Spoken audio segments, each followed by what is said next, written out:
This is TWiT. So Google last week announced, a week ago exactly, a number of new devices, including a new Google Home, two new Google Homes, the Google Home Mini and the Google Home Maxi, or Max. It's just Max. They gave everybody at the event, I did not go to the event, and now I'm glad, they gave everybody at the event a Home Mini, including from Android Police, Artem Rusakovsky.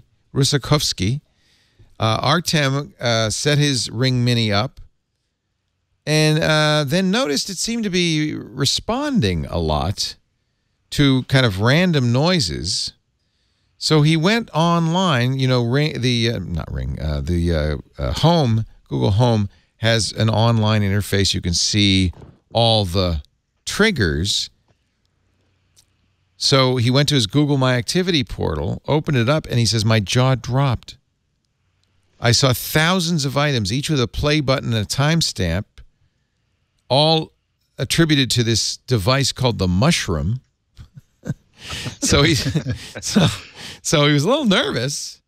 He thought maybe Mushroom is the Mini because he knew that the code name for the Google Home was Pineapple. So he listened to the audio clips, and it was like sounds coming from his living room. Oh, I'm sorry, not his living room. Worse, he put it in his bathroom. So he sent a note to Google thinking, well, hi, please forward this to Google Home team for response. I'm working on a story I'm going to publish the next day or so. I discovered this issue. Would you please confirm the Mini's code name is Mushroom? And here's, you know, my activity page.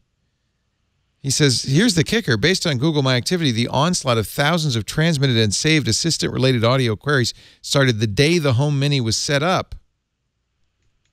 Needless to say, if a listening device records almost every minute of every day and stores it remotely, we're talking about a huge privacy violation. Does Google have a comment about this? Now this is at, what does he say, 4:22 p.m. He heard from them 10 minutes later. and by 7 p.m., Google was on its way to his house to take the Mini. An engineer drove up to Oakland to examine it that very night. The next day, they say, we've learned of an issue impacting a small number of Google Home Minis, like all the ones we handed out at the press event. Ooh. Ow.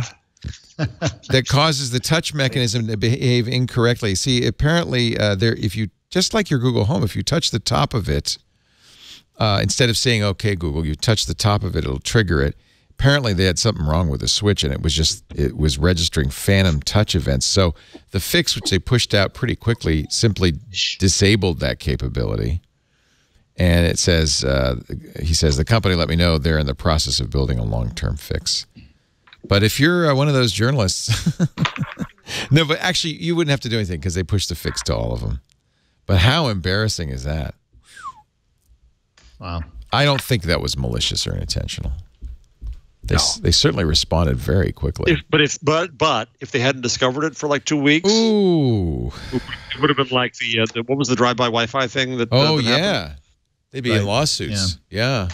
But there'd be much in Google's in Google's defense, it was discovered because Google's so transparent about all the audio recording. They That's put a it good all point. online, but anybody can go see it, and that's what they did. That's a very good point. He was able to go.